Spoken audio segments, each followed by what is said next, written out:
Hello everyone. তো দেখো ঘুম থেকে উঠতে সেটা দিয়ে 8টা বাজে গেছে আজকে, অনেকটাই দেরি হয়ে গেছে ঘুম থেকে উঠতে উঠতে। আর যে পরিমাণ রোদ উঠছে আজকে, সকাল সকালে রোদ উঠতে আসছে। তারপর তো আইবুসিম দিয়ে কলে বিছনা টিছনা উড়ে এসেছিলা, কলে আইবুসি আয়দা বাসন দিয়ে এসেছিলা। তো ওখানে আয়দা বাসন দিয়ে এলাম। আর কালকে হচ্ছে কালী পূজা, আর আমরা পাশের বাড়ির একজনের বাড়িতে তারা আবার 3-4 বছর ধরে আমি পূজা করি তারা বাড়ি। এই বছর তারা আবার পুজো হইতো না, কারণ তারা ওষুধ করছে। কিন্তু পাড়ার মধ্যে যে পুজো ডইব ওইটার মধ্যে উপবাস করুক কালকে। আজকে হচ্ছে সঞ্জম, তো আজকে বাড়িতে আর করতাম না সঞ্জম, আমার বাবার বাড়িতে করুক, কারণ ভাইয়ের ছেলেটাও করবো। আর আমার যেহেতু দোকানে যাইবো, তো সঞ্জম করা হইতো না, নিরামিষ খাওয়া হইতো না। তো এদিকে তো আমি বাসন টাসন যখন ধুয়ে এলেছি, ওখানে জামগা কিছু কাপড় চোপড় ধুমু, কারণ অনেক দিন ধরে কাপড়টি পরে রয়েছে, ধোইতেছে না ধুমু করে।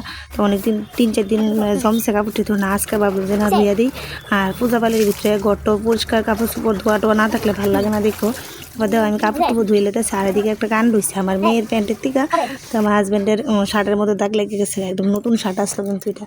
তো তারপর দেখো আমি কাপড়টি এদিকে লাইটা দিয়ে লেতেছি ওখানে দিয়ে, ওখানে যামগা রান্না করে, কারণ দোকানের পেঁয়াজ টেস্ট কাটতে হয়েছে, লইয়া বয়ে যামগা ওখানে পেঁয়াজ। তো ভিডিওটা কেমন লাগবে অবশ্যই কিন্তু কমেন্ট করে জানাই। টাটা।